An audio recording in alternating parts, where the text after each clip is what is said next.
Several important things to note about this scene, starting with the fact that this is not the Queen Mother. I know, you've seen it labeled that way. Comment sections full of people confidently declaring, the Queen Mother really told him. Social media posts, reaction videos, even some history channels that should know better. They're all wrong. The woman sitting across from the Duke of Windsor in this scene from The Crown is Queen Mary. Full stop. And the distinction isn't pedantic. It's not some fusty detail that only matters to people who memorize Debrett's for fun. Understanding why Queen Mary was styled differently from Elizabeth Bowes-Lyon and why the Queen Mother title worked the way it did unlocks what this entire scene is actually about. So let's get this right, properly, from the beginning. Queen Mary, born Princess Victoria Mary Augusta Louise Olga Pauline Claudine Agnes of Teck on the 26th of May, 1867 at Kensington Palace. Served as Queen Consort of the United Kingdom from the 6th of May, 1910 until the 20th of January, 1936. That's when her husband, George V, died at Sandringham House. From that exact moment, the question of what to call her became a matter of precise technical distinction. Here's how royal titles work for widowed queens. A queen consort holds that title specifically and exclusively while her husband is the reigning king. The moment he dies, she needs a new designation. The default technical term is Queen Dowager, which simply means the widow of a king. It's not a demotion. It's a clarification that prevents confusion when a new queen consort takes her place.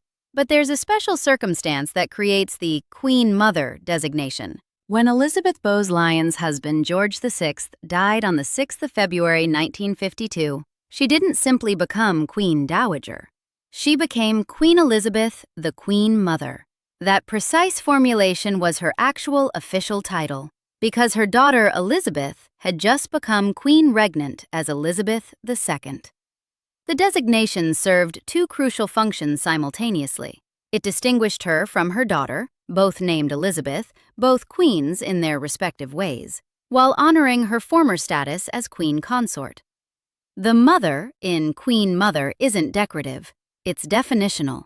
Elizabeth Bowes-Lyon was, quite literally, the mother of the Queen. Queen Mary's situation was different in ways that matter enormously. When George V died in January 1936, her eldest son Edward became king. By December 1936, Edward had abdicated. Her second son then became George VI, and his wife, Elizabeth Bowes-Lyon, became Queen Consort. Mary was indeed George VI's mother, and she was a former Queen Consort. But here's where the nomenclature gets interesting. The styling Queen Mother had specific associations and purposes. When there are two living queens with the same first name, as there were with Elizabeth Bowes-Lyon and Elizabeth II, the Queen Mother designation prevents confusion. It's a practical solution to a practical problem. Mary faced no such confusion. There was no other Queen Mary creating ambiguity. The styling Her Majesty Queen Mary served perfectly well, retaining her personal name and the Queen designation while dropping the consort portion. This was the style she used from George V's death until her own death on the 24th of March, 1953. She died just 10 weeks before her granddaughter's coronation. Never held the Queen Mother designation, never used it, never needed it. So when you see someone confidently call her the Queen Mother under any crown clip, they don't understand how this works. And that's actually the point, because the precision isn't just about being technically correct, though it is that. It's about understanding the institutional mindset that Queen Mary embodied. She cared about getting things right, about proper form, about the distinction between what something is called and what it actually is. The Crown understands this. The scene we're discussing understands this. And if you want to understand the scene, you need to understand it too. Now, the scene itself. This confrontation between Queen Mary and the Duke of Windsor appears in the third episode of The Crown's first season, titled Windsor. Netflix released it in November 2016. The episode focuses on the aftermath of the abdication crisis, the complicated, bitter, unresolved dynamics between the newly exiled Edward and the family he left behind to manage the consequences of his choice. The timeline matters enormously. The episode is set in the period following Edward's abdication on the 11th of December, 1936, and his marriage to Wallis Simpson on the 3rd of June, 1937. By the time Queen Mary confronts her son, George VI has been king for months. The coronation of May 1937 has presumably occurred. Edward has been living abroad with Wallis, having been granted the title Duke of Windsor, but denied the style Her Royal Highness for his wife. That denial was deliberate, calculated, a slight engineered by King George VI with the support of Queen Mary and Queen Elizabeth, and it would embitter Edward for the rest of his life. Understanding his response to that particular wound is essential to understanding his psychology in every scene that follows. Peter Morgan, The Crown's creator and writer, uses this Queen Mary-Edward confrontation to dramatize something larger than a family argument. This is a collision between two fundamentally incompatible philosophies of life. Queen Mary represents duty, sacrifice, the absolute subordination of personal desire to public obligation. Edward represents the opposite position, the insistence that personal happiness must take precedence over institutional responsibility. A mother confronting her son about the most basic question of how to live. And Queen Mary has standing to make this argument. Her own history proves her commitment to the principle she's defending. She was originally engaged to Prince Albert Victor, the eldest son of the Prince of Wales, the man who would have become king, making her queen consort. But Albert Victor died of influenza in January 1892, just 6 weeks before their planned wedding. What happened next reveals everything about Queen Mary's character. Rather than mourn privately and eventually find another match, Mary was essentially redirected toward Albert Victor's younger brother, George.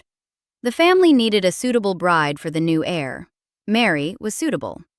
The fact that she had been engaged to his dead brother was, from an institutional perspective, almost an advantage. It meant she'd already been vetted. She married George in July 1893 at the Chapel Royal, St. James's Palace. Duty over sentiment. Always.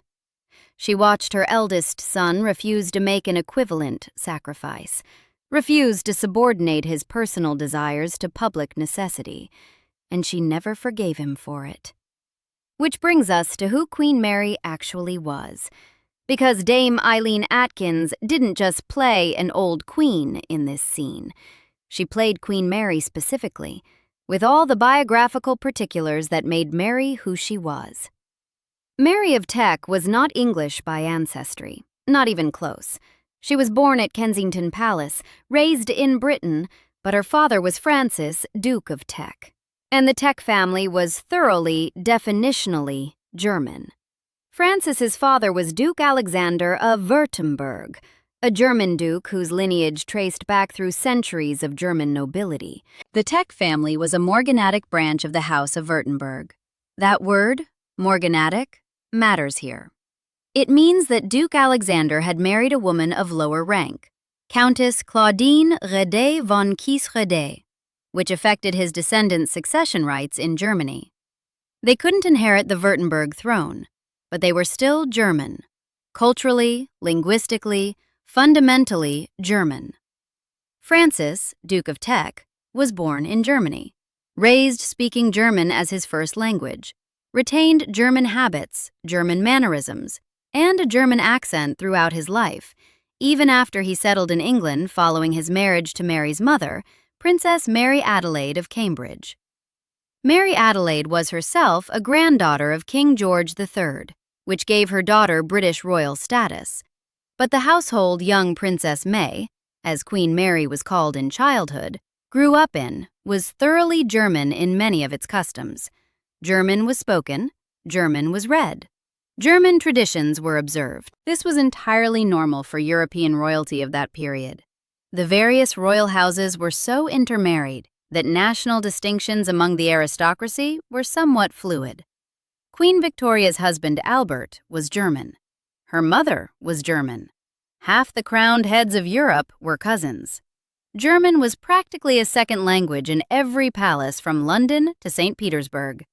But then came 1917, and everything changed. The First World War had been raging for 3 years. Anti-German sentiment in Britain had reached fever pitch. German shops were attacked. German-sounding names were viewed with suspicion. Men with Germanic surnames found themselves dismissed from jobs, shunned by neighbors, questioned about their loyalties. Then came the Gotha bombers. On the 13th of June, 1917, German Gotha G4 aircraft conducted a daylight bombing raid on London. The planes flew in formation over the East End, dropping bombs on Liverpool Street Station, on Poplar, on schools where children sat at their desks. 162 civilians died that day. 18 of them were children at the Upper North Street School in Poplar, killed when a bomb tore through their classroom. The public response was fury. Mobs attacked shops with German-sounding names. Workers refused to labor alongside anyone suspected of German heritage. Parliament debated the alien enemy question with renewed intensity. And increasingly, awkward questions were being asked about the royal family itself. Because the British royal family had a problem they could no longer ignore. Their surname was Saxe-Coburg and Gotha. The same Gotha whose name was now painted on the sides of aircraft, dropping bombs on English schoolchildren. H.G. Wells, the novelist, wrote an editorial calling for the end of Britain's alien and uninspiring court. The implication was clear. The royal family was German. Everyone knew it. And in the summer of 1917, with Gotha bombs falling on London, that knowledge had become dangerous. King George V, Queen Mary's husband, made a decision that would reshape the family's identity forever. On the 17th of July, 1917, he issued a royal proclamation changing the family name to Windsor. English, solid, unthreatening. Named after the ancient castle that had housed English monarchs for nearly 1,000 years. No one could question the Englishness of Windsor. When Kaiser Wilhelm II heard about the name change, he reportedly made a joke. He said he was looking forward to attending a performance of The Merry Wives of Saxe-Coburg Gotha, a mordant dig at Shakespeare's Merry Wives of Windsor that suggested the whole exercise was theatrical nonsense. The Kaiser, after all, was George V's first cousin. He knew exactly how German the British royals actually were. But the name change was only the beginning. It wasn't just Saxe-Coburg and Gotha that had to go. The Battenberg family, closely connected to the royals through marriage, became Mountbatten. Louis Mountbatten, who would later become Lord Mountbatten, mentor to Prince Charles and victim of IRA assassination, was born Louis Battenberg. His father, Prince Louis of Battenberg, had already been forced to resign as First Sea Lord in 1914 simply because of his German name. Queen Mary's own relatives, the Tecks, were restyled as the Cambridge family, taking their name from Mary Adelaide's father, the Duke of Cambridge. Her brothers gave up their German titles. Adolphus, Duke of Teck, became the Marquess of Cambridge. His German identity erased with the stroke of a pen. An entire heritage made to vanish, at least officially. But you can't legislate an accent out of existence. You can't change how someone learned to form vowels as a child, how they stress certain syllables, how rhythm and cadence were wired into their speech patterns before they were old enough to notice. Queen Mary grew up bilingual. Her German remained, subtle but present. And in certain moments of stress, of formality, of confrontation, that German foundation would surface. Here's why this matters for the scene in The Crown. Dame Eileen Atkins reportedly allows a faint German lilt to enter Queen Mary's speech at certain moments, a historically informed acting choice that demonstrates sophisticated research into who this woman actually was. The Germanic undertone in Mary's pronunciation would have been subtle but real, particularly when she was emotional or speaking of matters connected to duty and discipline, concepts that were central to her German-influenced upbringing. This is not the kind of acting choice that wins obvious acclaim. It's too subtle for casual viewers to consciously register. But for audiences attuned to historical detail, the same audiences who care about the difference between Queen Mary and the Queen Mother, it represents a level of craft that earns genuine respect. Atkins was already a distinguished figure in British theatre and film when she took on the role. Born in 1934, she would have been in her early 80s during filming of The Crown's first season, old enough to bring genuine gravitas to a character who was herself elderly during the period depicted. Her career spans decades of classical theatre, including extensive work with the Royal Shakespeare Company and numerous screen appearances in projects requiring precisely the kind of period-specific behavior that Queen Mary demands. The physical performance matches the vocal work. Queen Mary was known for her ramrod posture, her formal bearing, her carefully controlled facial expressions. She didn't slouch, didn't giggle, didn't allow emotion to disrupt her public composure. But there was another side to Queen Mary, a side that informed viewers will recognize in the visual language of this scene. She was a collector, obsessively, notoriously, almost pathologically a collector. Her rooms at Marlborough House, where she lived after George V's death, were crammed with objects: Fabergé eggs, miniatures, jade, snuff boxes, porcelain, objets d'art of every conceivable description. She accumulated them over decades with a determination that some found admirable and others found rather more troubling. Here's the thing about Queen Mary's collecting that polite biographies tend to euphemize. She had a reputation, a very well-established reputation, for admiring objects in other people's homes until they felt obligated to offer them as gifts. It became something of a dreaded ritual among the aristocracy. Queen Mary would visit your country house. She would pause before a particularly fine piece of Sèvres porcelain or an attractive snuff box. She would admire it, pointedly, repeatedly, and the host would understand that they were expected to insist she accept it as a gift. To refuse was unthinkable. She was the queen. Or rather, she had been the queen, and she was the king's mother, and one did not refuse. Some hosts took to hiding their finest pieces before her visits. Others simply resigned themselves to losing treasures that had been in their families for generations. One cannot exactly accuse the queen of theft, but one cannot exactly call what she did purchasing either. This acquisitiveness matters for understanding the scene in The Crown. The visual design of Queen Mary's world in the series reflects this character trait. Her spaces are cluttered, dense with objects, every surface covered with the accumulated treasures of 60 years of pointed admiration. The camera shows us a woman surrounded by things she has gathered to herself. Beautiful things, valuable things, things that belonged to other people before she decided she wanted them. Contrast this with Edward. The Duke of Windsor's aesthetic, as depicted in The Crown, is modern, streamlined, open. He and Wallis were known for their contemporary taste, their rejection of Victorian heaviness in favor of clean lines and fashionable simplicity. Their Paris home at the Villa Windsor in the Bois de Boulogne was decorated in a style that would have made Queen Mary shudder. The visual language of the scene creates a collision before a word is spoken. Queen Mary sits amid her hoard of objects, the physical evidence of a lifetime of accumulation, of getting what she wanted through social pressure and implicit obligation. Edward represents escape from that world. His rejection of duty was also a rejection of his mother's aesthetics, her values, her approach to life itself. She surrounded herself with possessions. He threw away a possession, the crown itself, because he decided personal happiness mattered more. The irony cuts both ways. Queen Mary's materialism coexisted with her commitment to duty. Edward's rejection of materialism coexisted with his endless complaints about money.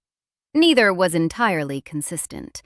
Neither was entirely honest about their own motivations. Now, about the German irony in this scene. There's a detail that informed viewers have singled out for particular attention. It involves German dialogue and Edward's apparent impatience during it. The irony is almost too perfect. Edward VIII spoke fluent German. His grandmother Victoria was German. His great-grandfather Albert was German. The House of Windsor's German roots, the roots they'd tried to paper over in 1917, meant that German had been spoken in royal households well into Edward's childhood. He was comfortable in the language, very comfortable indeed. In October 1937, just 4 months after his marriage to Wallis Simpson, the Duke and Duchess of Windsor made a visit to Nazi Germany. The official purpose of the trip was ostensibly to study housing and working conditions for German workers. A transparently absurd cover story that fooled no one. Edward met with Adolf Hitler at the Berghof, the Führer's Bavarian retreat. Photographs from the visit show Edward giving what appears to be a Nazi salute, though his defenders have claimed he was simply waving. The Duke and Duchess toured factories, met with Nazi officials, were feted by the regime as honored guests. And Edward conversed at length with Hitler, in German. He was apparently quite pleased to demonstrate his fluency, quite comfortable chatting with the leader of Nazi Germany in that leader's native tongue. I'll leave the fuller implications of that visit for you to consider, or for the comment section to elaborate on, if they're so inclined. The point for our purposes is this. If Edward displays impatience or incomprehension during German dialogue in this scene, he's performing. A man who happily chatted with Hitler in that language, pretending he can't follow his own mother's German-inflected speech, reveals something essential about his capacity for self-serving performance. He performed his whole life, performed reluctance to be king, performed heartbreak at having to choose between crown and love, performed poverty even. Which brings us to the scene's most revealing moment, the detail that has generated perhaps the most engaged commentary from viewers who actually pay attention. Edward complains about his financial situation. The specific figure is £10,000 per year, and he apparently suggests that he and Wallis can barely make ends meet on this sum. Barely make ends meet. Let's contextualize that figure properly. If the scene is set in the late 1930s, which is likely given Queen Mary's presence, since she died in 1953, then £10,000 would have been an almost incomprehensibly large sum to ordinary British citizens. In 1937, the average annual wage in Britain was approximately £200. £10,000 would therefore represent roughly 50 times the average wage. 50 times. To understand what that means in modern terms, consider. The average UK salary in 2024 is approximately £35,000. Multiply that by 50, and you get £1,750,000 per year. But let's be more precise about inflation. The Bank of England's inflation calculator suggests that £10,000 in 1937 would have the purchasing power of approximately £807,000 in 2024. That's over $1 million American per year for doing nothing, for being exiled, for living in Paris with the woman he chose over his throne. We barely make ends meet. The delusion is clinical. It's not even self-pity at that point. It's a complete disconnection from any recognizable reality. The Duke of Windsor's financial situation after the abdication was complicated, and some of his grievances had technical legitimacy.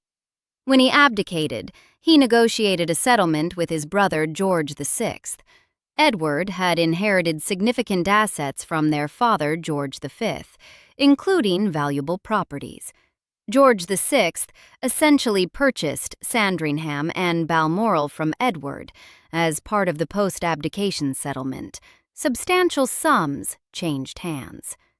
But Edward apparently expected to maintain the lifestyle of a king without any of the responsibilities of a king. He expected the British taxpayer to fund his life in exile indefinitely. He expected his family to forgive him for abandoning his duties and continue subsidizing his existence. And when the subsidies he received, subsidies that would have made him one of the wealthiest private individuals in Europe, failed to meet his expectations, he complained that he could barely make ends meet. The historical record supports this characterization completely. Edward and Wallace lived in considerable luxury throughout their decades of exile. They maintained a home in Paris, the Villa Windsor in the Bois de Boulogne, given to them by the French government at a nominal rent. They traveled extensively, entertained lavishly, employed significant household staff. Their lifestyle required substantial funding, and Edward apparently never stopped believing that his family owed him more than they provided. The resentment was lifelong and mutual. The royal family never fully accepted Wallace. She was denied the style Her Royal Highness until the day she died, a deliberate slight that reminded her constantly of her subordinate status. George VI reportedly said that he could not create Her Royal Highness because it would mean accepting her as a potential future queen, which the abdication was specifically designed to prevent. And Edward never fully accepted that his abdication had consequences he couldn't negotiate away.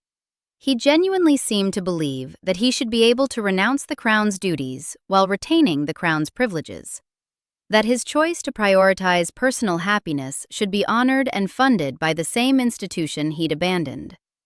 Queen Mary saw this clearly, saw her son for exactly what he was. This is the man sitting across from her in the crown, drinking champagne. Which brings us to another detail worth noting. Royal etiquette around alcohol consumption has always been more complicated than outsiders might assume. There are appropriate occasions for champagne, celebrations, formal dinners, certain social events, and inappropriate occasions when drinking champagne would signal either ignorance or deliberate flouting of convention. Drinking champagne during a serious family confrontation, particularly one touching on matters of duty and sacrifice and the future of the monarchy itself, grossly inappropriate. The specific scene detail involves Edward either drinking champagne or offering it during his conversation with Queen Mary, at a moment when such behavior would be considered a fundamental breach of propriety. It's a small thing, perhaps, but it's a telling thing. Edward's character revealed through behavior rather than dialogue. His inability, or unwillingness, to read the room. His performance of casual nonchalance when his mother is delivering a judgment on his entire life. His refusal to take seriously a conversation that his mother clearly considers deadly serious. The staging tells us everything. Queen Mary, ramrod straight, controlled, precise. Every inch the embodiment of institutional duty. Her German-inflected English clipped and formal. Her disappointment contained beneath layers of self-discipline. Behind her, the accumulated objects of a lifetime, the Fabergé, the porcelain, the jade, each piece a testament to patience and persistence, and getting what she wanted through sheer force of will. Edward, glass in hand, performing unconcern, complaining about money, acting as though he doesn't understand German when he spoke it fluently with Hitler, treating this confrontation like an inconvenient social obligation rather than a reckoning, his posture loose where hers is rigid, his attention scattered where hers is focused. Two people, two worldviews, one scene. Peter Morgan and whoever directed this particular episode understood something crucial about drama. The most powerful confrontations aren't the ones where both parties are shouting. They're the ones where the power imbalance is expressed through control. Queen Mary's stillness against Edward's affected casualness, her precision against his evasion, her willingness to say exactly what she means against his endless performance of being misunderstood. The Crown gives us this confrontation without exhaustively explaining everything it means. Morgan trusts his audience to bring context to what they're watching. The informed viewer sees the German irony, notices the champagne impropriety, understands the £800,000 being dismissed as barely making ends meet, catches the subtle shift in Atkin's pronunciation when Queen Mary's emotion breaks through her control, recognizes the cluttered room as character made visible. The uninformed viewer sees a family argument. Both experiences are valid, I suppose, but only one of them is actually watching what's on screen. And only one of them knows the difference between Queen Mary and the Queen Mother. The scene works dramatically because it refuses to reduce complex historical figures to simple categories. Queen Mary isn't presented as a heartless monster for prioritizing duty. She's presented as someone who genuinely believes in something larger than personal happiness and who has lived that belief her entire life. Edward isn't presented as pure evil for prioritizing love. He's presented as someone constitutionally incapable of understanding why his choice was devastating rather than merely inconvenient. Neither of them can comprehend the other's position. That's what makes it tragedy rather than melodrama. Mary of Teck died on the 24th of March, 1953, at Marlborough House in London. She was 85 years old. She had seen her eldest son abdicate, her second son die of lung cancer at 56, his health almost certainly worsened by the stress of a job he never expected or wanted.